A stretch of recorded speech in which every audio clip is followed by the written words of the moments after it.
The birds are chirping, the days are getting longer, and everything's starting to bloom, including us. So instead of spending your spring organizing your sock drawer or alphabetizing those spices, how about you plan a trip to the mountains of North Carolina instead?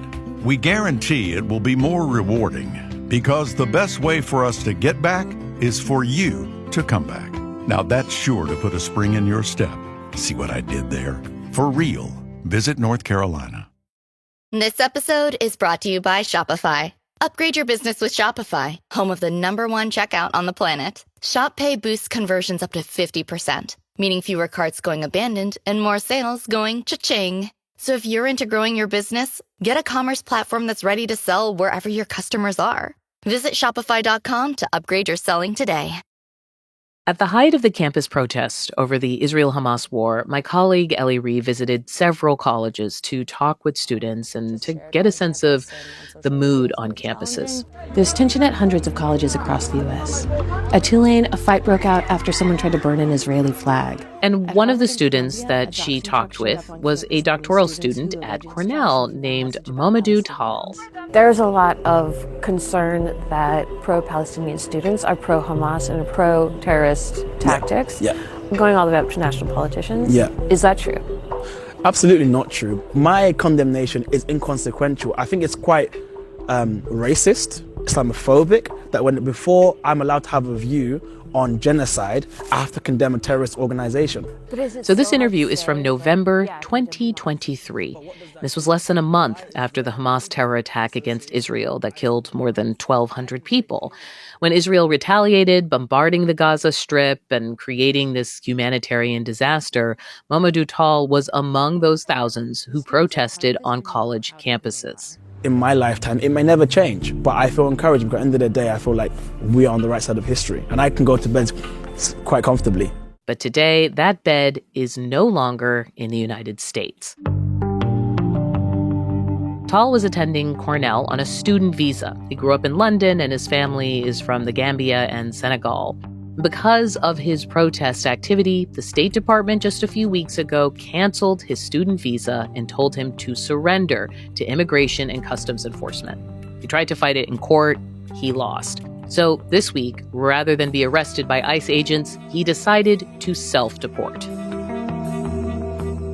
There are reports of at least a dozen students and faculty who have been detained by federal agents. Secretary of State Marco Rubio says that he has personally directed more than 300 visas, primarily student visas, some visitor visas, to be revoked.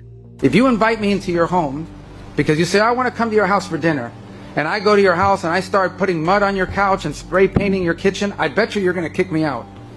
Well, we're going to do the same thing if you come into the United States as a visitor and create a ruckus for us. We don't want it. We don't want it in our country. Go back and do it in your country. But you're not going to do it in our country.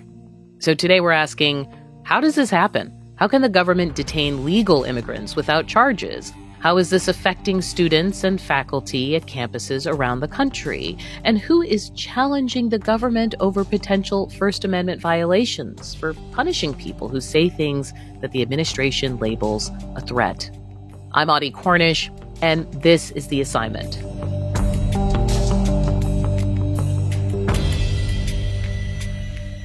So we've been reporting on these detainments at CNN. In fact, Jake Tapper tried to get the State Department to explain what, if any, actual crimes these students and scholars are accused of. Last week, I asked the Department of Homeland Security, the U.S. State Department, and the White House for any specific evidence about any of these graduate students or scholars who have been targeted by the Trump administration for deportation. He ended up reading part of their response on air.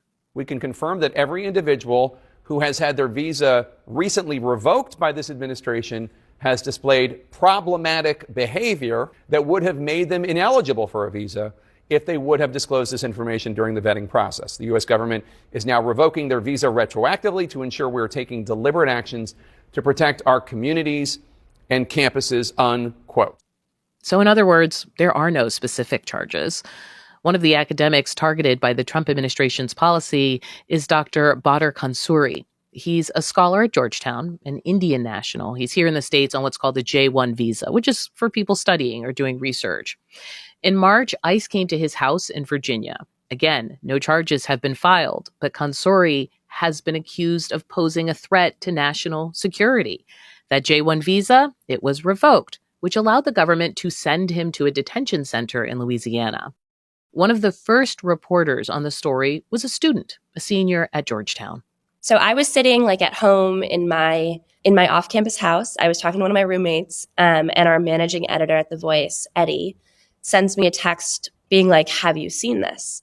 So that's Francie Wild, an editor at the student-run Georgetown Voice. She's been covering this story for a while. I have talked to folks in my classes who had him as a professor. I have talked to students who are in Muslim life, who visit the masjid, who babysat his kids. They are a family that is known on this campus. And it was both, I think, interesting and sad and shocking, because it's not to say that I predicted this, but it was definitely something we had been talking about, because his wife, Lafis Saleh, she's a student at Georgetown here. She is the daughter of Ahmed Youssef, who helped found Hamas, was an advisor to Ismail Haniyeh, but actually stepped down from the group after they refused to hold elections. So way pre-October 7th. But that literal familial connection was there and well-known. Was there and well-known, and she is the legal citizen. She is also not, I had never seen either of them at a protest. Up until, DHS detained him, they were not people who were particularly involved in the activism scene at Georgetown. I mean, I know a lot of the students and a lot of the faculty who are very involved, and they were never super on my radar like that. It's funny, you and I are going down this rabbit hole of what precisely their connections are, what it may have been. Is that because we don't actually have official charges? Yes, so I was going to bring that up. I have read every single PACER document that is available. I went to Alexandria and I got the documents the next morning that the Politico news broke, and read the habeas corpus petition, maybe a dozen times. There are no charges. That is the biggest thing. But the DHS spokesperson, said publicly that Consori was actively spreading Hamas propaganda. And promoting anti-Semitism on social media. I'm sure there are people out there that can see what he has said as problematic or as verging into anti-Semitism or as anti-Semitic. But again, there are not charges. But there are no charges. And, as far as I have gotten up to speed on how the First Amendment protects immigrants in the last 2 weeks, as far as I understand it, it does. And there were Georgetown students who were arrested in the spring at the encampment. There were Georgetown students who were trespassing on property, which is what they were charged with. They were charged with trespassing and disorderly conduct. He is not one of those people. He is not one of those students. He is not someone who has, ever also been sanctioned, as far as I can tell, by the university for anything. There is no official allegation of a crime. So the Secretary of State, Marco Rubio, he has commented on all of this a couple of times, because in some cases it's been reported that it's his duty to actually revoke the visa. Right, yes. For these special cases under the laws that they're using to do it. And he says, why would any country in the world allow people to come and disrupt? We gave you a visa to come and study and get a degree and not become an activist that tears up our university campuses. And that these disruptions, he calls them, they affect student life. So that's sort of what do students think of this kind of comment? Because he's hardly the first person to say it. So I think what I'm hearing on campus is that so much of your learning in university life happens in the classroom, and it happens due to great and free-spirited discussion in the classroom. And then so much of it happens because of discussions outside of the classroom. When there was the encampment in the spring, I was coming back from reporting and regularly having these really in-depth discussions with my roommates and my housemates about, okay, well, where are the boundaries between free speech and disruptive conduct? Say what you will about the protests in the spring. I also saw how, despite their many flaws, they were an exercise in self-governance for a lot of these students.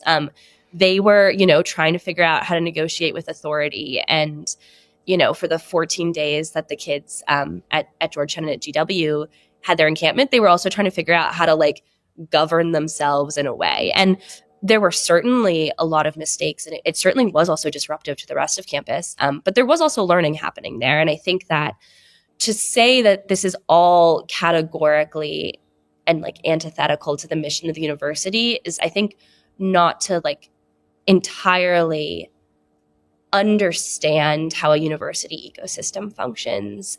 How have these detentions, the reports of arrests, the reports of visas being revoked affected the mood on campus? I think fear is certainly there for some people.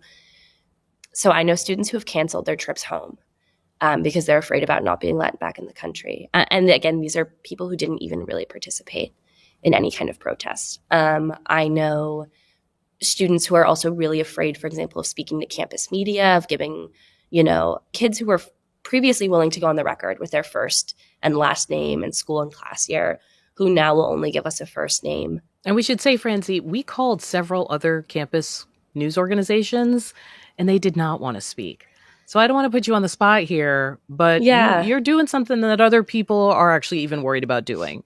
Look, I mean, I am worried about it as well. I certainly had a moment where I was like, oh no, am I going to get a bunch of emails after this? I got emails in the spring from people who either misunderstood, what our coverage was trying to do. I got DMs in the fall. And this, again, is from both sides.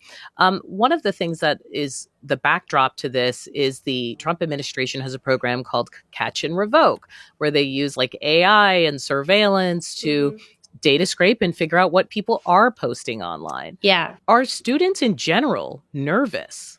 I would say so. I attended a debate with the college Republicans on Thursday. That was about Buttercon Surrey's detention. And it was sort of like a pro-con, should he be deported, should he not, basically. And the moment I walked in the room wearing my Georgetown Voice press badge, I had a student, like a sophomore, come up to me and just be like, we really hope you respect that in terms of people's names, this is off the record. And that is students on both sides. That is students that closely align with this administration in terms of their political beliefs. And that is also students who showed up to counter debate them. And I think it's interesting that at this moment, I think between the internet and sort of what you're talking about with AI and scraping, and also just the ability to the inability to really stay like decently private, the inability to be forgotten on the internet. I think students are just so aware that no matter what they say, if it's political, it has the ability to gain some traction online. And then they have the ability to receive everything from like public harassment to private messages to like consequences when it comes to career and jobs and things. So where's the university in all of this? We got an email from Robert Groves, campus-wide email, who is the interim president here at Georgetown. And in it, he mentioned the detention of Dr. Buttercon Surrey. We are concerned about the circumstances of his detention and the questions it may raise about issues of free speech. We expect the legal system to adjudicate this case fairly, and we will continue to monitor this closely. I hear all the keywords. Yeah, I and sort of hear all the protecting the freedom of speech. Yes. So for students, are they like, oh, he's definitely going to protect us if something goes sideways for me? Or are they looking at this response, the response at Columbia University, right, which was under threat of having funding taken away, and seeing a university that's not going to be trying to help them out if things go wrong?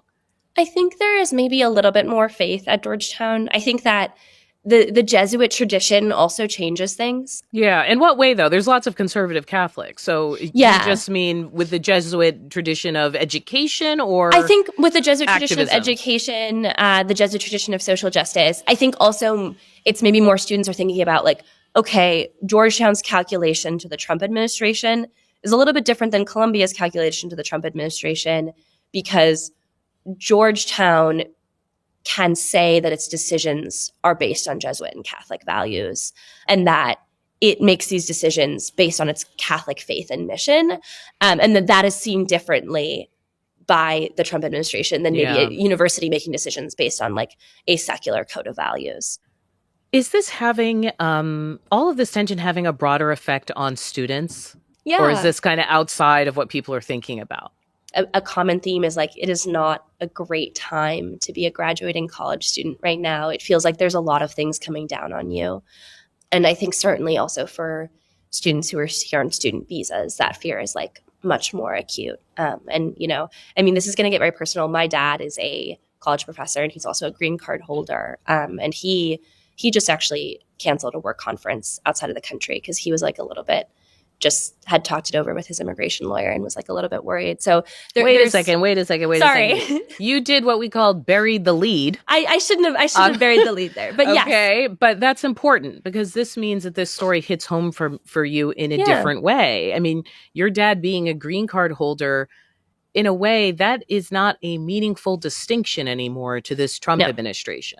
Is that scary? Yeah, it's certainly scary. I mean, the whole thing is scary. And I think also as someone who also would like to go into journalism and believes very deeply in the First Amendment, it is scary that suddenly we are making distinctions about which people are allowed to say certain things, particularly because at least in the case of most international students, they've been invited here to participate in our in discourse, in our intellectual communities. Like, they are here because Georgetown believes that they have something intellectually to contribute, and an important and unique perspective. So you've got this going on at school and what you're covering, but then at home, your dad is talking to immigration attorneys. Do you get nervous about what you post online? Do you have other concerns like that are starting to literally be closer to home? Yeah. And what has that conversation been like in your own family, if you don't mind me asking? It's been scary for sure. I had my dad call me on Saturday where he was like, I'm not sure if I should cancel my trip. He is in the process of applying for citizenship right now. So that's also some sort of background on this. And he told me, he was like, I'm not, like, what do you think? And I was like, I don't know. I'm not a lawyer. All I know is that, this is what things are like. He's asking you because you're reporting on this area. Yes. Literally, yes. And I said to him, I wouldn't be surprised if things get worse. I love you and I want you to, my dad is not involved in any kind of activism. I did say that, if there's a mistake with you trying to re-enter the country, and you do get detained or something, I would hate for it to mess up your citizenship process. I'll just leave you with this.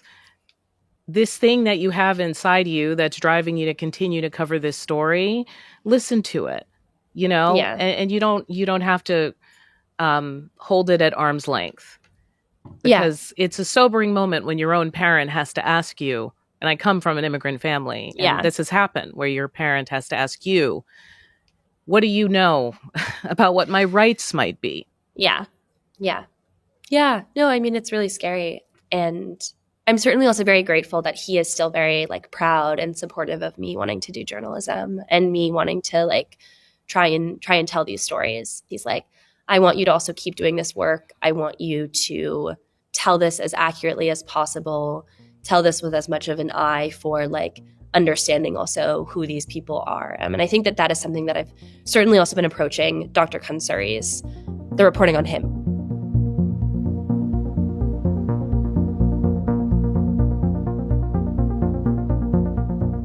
Francie Wild is a senior at Georgetown. She's also an editor at the Georgetown Voice. That's the school's student-run news magazine. So how is all this legal? Well, stay with us.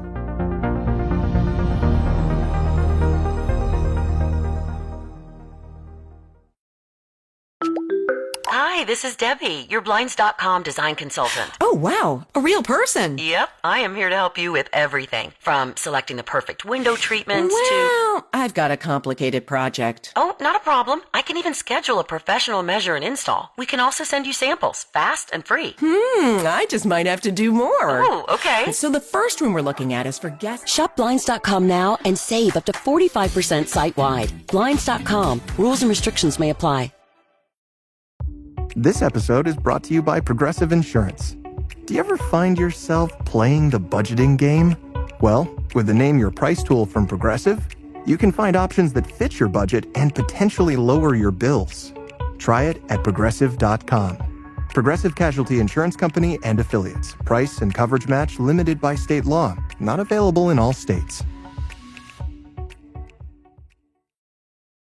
The story getting the most attention right now is around the detention of Mahmoud Khalil. He's a lawful permanent resident and a former student activist at Columbia University. His green card was revoked reportedly due to his role in the anti-war protests over Gaza that basically made Columbia the center of a massive political backlash. So it's been really hard to get people to talk about any of this for a story because of fear of the Trump administration. Jamil Jaffer agreed to sit down with us because he's with the Knight First Amendment Institute, and they have filed suits challenging these arrests. The Knight Institute sued on behalf of the American Association of University Professors and the Middle East Studies Association just last week, challenging the constitutionality of this policy, and we've asked a court to invalidate the policy on First Amendment grounds. I'm also talking to him because he started his legal career in the aftermath of 9/11. He worked at the ACLU on cases related to free speech and government surveillance, and he says that going after protesters is not new for the U.S. government.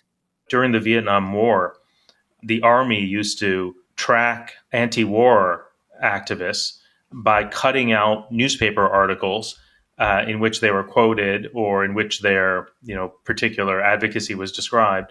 But today, there are outside groups that can and have doxed and revealed identifying information about Gaza demonstrators. The U.S. State Department has a program called Catch and Revoke that uses AI to scan social media for evidence that a foreign national, in this case students or scholars, that they've supported Hamas or other designated terrorist organizations. Jaffer knows the ins and outs of these kinds of programs, which do not rely on evidence in the way we may be familiar with as citizens.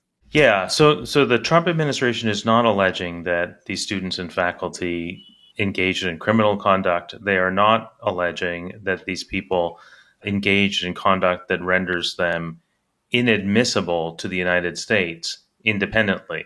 Instead, what they're arguing is that American foreign policy interests are compromised by allowing students and faculty, non-citizen students and faculty, to engage in pro-Palestinian protest. And they are revoking the visas on that basis.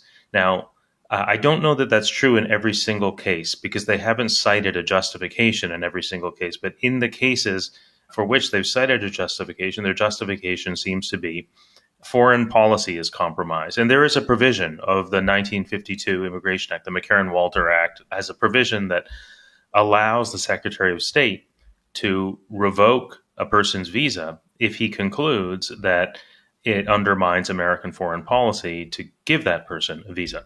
We're also hearing that they're sent to facilities in states like Louisiana. In fact, where there are ICE detention facilities, I think there's one stretch that's nicknamed Detention Alley. Is that unusual? My impression is that the Trump administration is trying to move people very quickly out of jurisdictions in which the courts are likely to be relatively sympathetic and to jurisdictions in which the Trump administration believes the judges will be more sympathetic to it. And I think that that's what that's about. It's about first, interfering with their access to counsel, making it difficult for lawyers to represent them. To get to them, right. Yeah. And then second, making it more likely, at least in the Trump administration's view, that the judges will go their way. And I actually remember this because I was doing this kind of work in the months after 9/11 when there were immigrants being rounded up, in connection with the government's investigation into 9/11.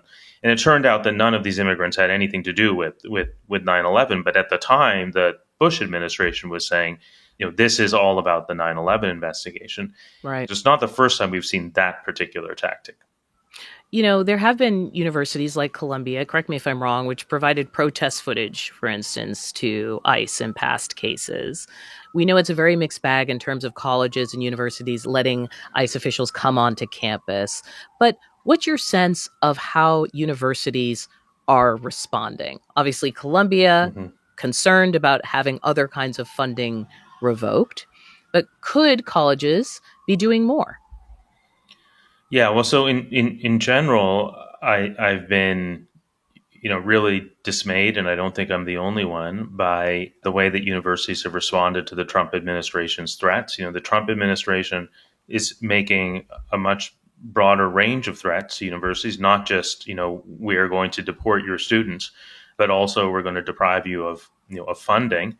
Now, it's turned out that compliance doesn't mean that the Trump administration is going to move on to another organization or another institution. We've seen this over and over again, not just with universities, but with law firms, even with media organizations. The Trump administration, if they sense that an institution is caving to their demands, their response is usually just to make more demands. And that's what they have done with Columbia. We, have now we're on to our fourth president now in about 18 months or 2 years. And, the university is still, very divided over how to respond. And many faculty and students are really dispirited by the university's failure to do more to defend its own values. When I was listening to the administration, trying to get a sense of how they justify this, Marco Rubio, the Secretary of State, said, if you invite me into your home because you say, I want to come to your house for dinner, and then I go to your house and I start putting mud on your couch and spray painting your kitchen, and you're going to kick me out. And that's the analogy he used, basically saying, if you come to the U.S. as a visitor and, quote, create a ruckus, we don't want it. We don't want it in our country. Go back and do it in your country. What's your response to this? So I think if Marco Rubio were talking about students who were credibly alleged to have engaged in criminal activity, then that argument would make sense to me. Now, the problem with Rubio's argument is that this policy is not limited to people who've engaged in criminal conduct. When Marco Rubio says we don't like people who create a ruckus, he means we don't like people who exercise their First Amendment rights. And I think that is a really, really disturbing thing. Like, we don't want the government to be restricting visas to people who agree not to exercise their First Amendment rights. I mean, in fact, it would be difficult to think of anything, more un-American than a condition like that.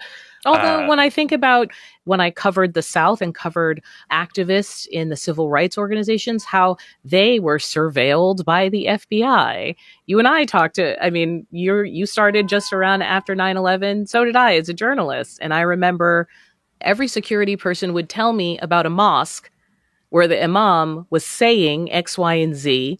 And this made for a concern about terrorism. Oddly, this does feel very American to use immigration enforcement around ideas that worry the government. Yeah, I mean, you're definitely right. There is a history of, I would say, the abuse of the immigration laws for this purpose. This is not the first time the government has tried to use the immigration laws as mechanisms of censorship. Now, that said, that history has been discredited. Like, if you look at the Cold War history of the use of the immigration laws to keep out people who are suspected of being members of the Communist Party, for example, the people who were excluded from the United States on that basis include Gabriel Garcia Marquez, Pierre Trudeau, Dario Fo, Doris Lessing. It's like a list of people who, received the Nobel Prize for Literature. And there's a series of court decisions that have been, issued over the last half century in which courts considered the government's authority or the government's argument that it had the authority to exclude people from the country on the basis of their political views. And even in those cases, which involve non-citizens who are outside the country and have been, seeking entry to the country but denied visas on the basis of their speech, even in those cases, the courts have said over and over that the government has broad authority to exclude non-citizens from the country, but it can't exclude people on the basis of viewpoint alone. And I think if that's the rule with respect to non-citizens who've never entered the country, it is certainly the rule with respect to non-citizens who have lawfully entered the country. So now you're getting into the legal questions. And I'm wondering, does that mean the legal environment is very different now than it was in that post 9/11 period. Are there things that make this moment either uniquely dangerous, or are there protections that people may not realize yet? The First Amendment is definitely stronger today than it was when those Cold War cases were decided. I'm not actually sure that how much reassurance we should take from the fact that the courts are likely, if they actually reach the merits in these cases, to rule that the First Amendment protects non-citizens, because a lot of damage can be done before that ruling comes out. And what do you mean by that? Just to these families, or are you talking about something bigger? Well, to these families first and foremost, it is going to be, it's going to be years before one of these cases gets to the Supreme Court. Years, while they may be in detention without charges. They may be in detention while these abstract principles are being, argued about in the courts. But then there's also the chilling effect that the policy has, not just on the people who've been targeted, but on many, many other people who worry that they might be targeted. And that has implications not just for them, but for the rest of us, because, we all benefit from hearing the views and engaging with and associating with non-citizens. And it's one of the things that has made American universities, so great, is that people come from all over the world to study at American universities, in part because there are other people from all over the world there. We're all used to talking about these kinds of policies in a particular way as if they are, things that in the abstract. We can, agree or disagree about, the wisdom of this particular policy. I really do see this policy as a profound threat to our democracy. Once you let the government start putting people behind bars on the basis of their political views, it's not obvious why this would end with non-citizens or why it would end with pro-Palestinian speech. The government has already started to revoke not just visas, but green cards as well. So even legal permanent residents have been rounded up. The Trump administration has made clear they're going to go after naturalized citizens as well. So, we've already made the leap from visa holders to green card holders. It seems like we're going to make the leap from green card holders to naturalized citizens. Not obvious why it stops there either. And with respect to the substance of the speech, yes, these students are being rounded up on the basis of their pro-Palestinian advocacy. But once you accept that the government can revoke somebody's visa on the basis of foreign policy considerations, why stop with pro-Palestinian advocacy? Why not go after people who are pro-Ukraine, or for that matter, pro-Greenland, or pro-Canada? There's really no limit to what the Trump administration could do with this power if the courts endorse it. So, people need to understand that this is not just a bad policy. This is a policy, it's a kind of policy that ends democracies. One of the things I've been most fascinated by in this moment is the idea of the catch and revoke program, where the government uses AI and surveillance techniques to do data scraping and basically just look at people's social media posts, like create a profile just the way they do in any other kind of law enforcement, but using that information to find some of these people that they're deeming a problem. Did this raise any red flags for you as well? Like, is this legal, ethical, a new escalation? Yeah. It absolutely did raise red flags. I mean, we the institute that I direct, the Knight Institute, has a case already against a State Department rule. This is several years old now, but a State Department rule that requires visa applicants to submit their social media handles to the State Department when they apply for visas.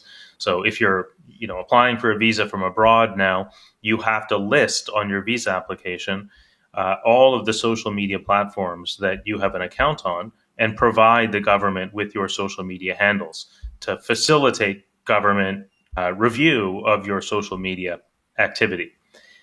And the government's theory here is that, well, all of this activity is public. You're posting this stuff publicly, so why shouldn't we get to review it, or why shouldn't we review it in evaluating whether you're entitled to a visa? And there is some law on the government side from 50 years ago. Like during the Vietnam War, the Army used to track anti-war activists by cutting out newspaper articles in which they were quoted or in which their particular advocacy was described. And the army would keep files on advocates. And that was challenged in court. And the court said, the army's entitled to read the newspaper, and the army's entitled to collect all this, information about people because the information is public. And the government is relying now on those cases to justify this kind of surveillance. The problem is that we're living in an age where this kind of surveillance operates on a totally different scale.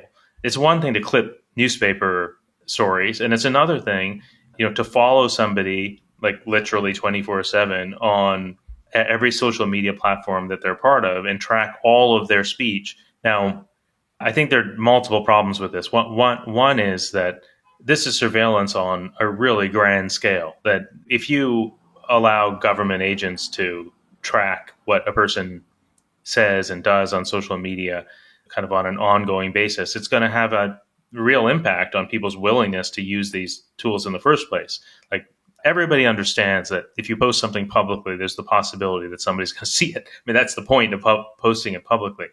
But there seems to be there's a lot of space between that and a program under which the government is continually surveilling everything you do on social media. So we need some kind of legal framework that distinguishes, the one scenario from the other.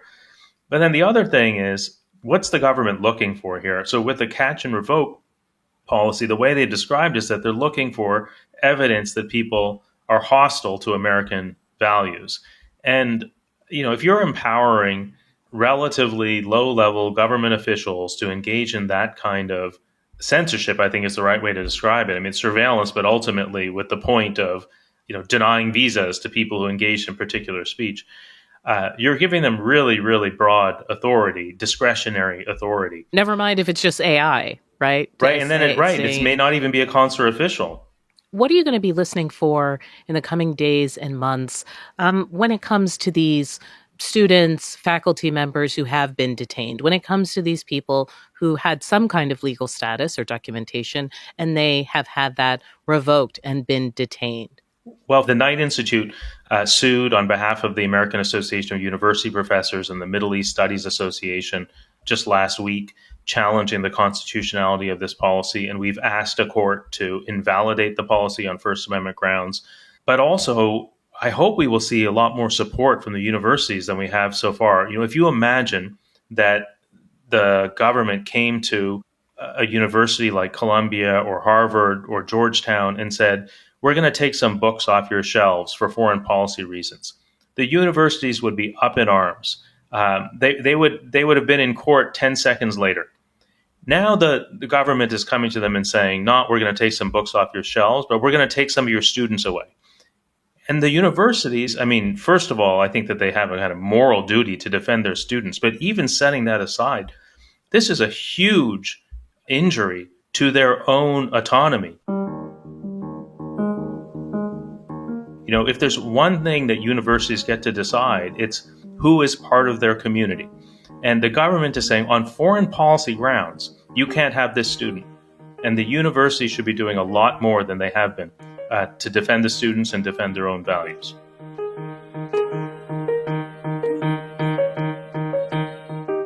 Jamil Jaffer is an adjunct professor of law and journalism, and he's also the director of the Knight First Amendment Institute. That's at Columbia University. The Assignment is a production of CNN Audio. This episode was produced by Madeline Thompson and Sophia Sanchez, with assistance from Lori Galarreta. Our senior producer is Matt Martinez. The executive producer of CNN Audio is Steve Lichtai, and our technical director is Dan Dzula. We also had support from Dan Bloom, Haley Thomas, Alex Manasseri, Robert Mathers, John Dianora, Lainey Steinhardt, Jameis Andrus, Nicole Pesseru, and Lisa Namerow. I want to thank you, as always, for listening to this show. Please hit that follow button and share it with a friend.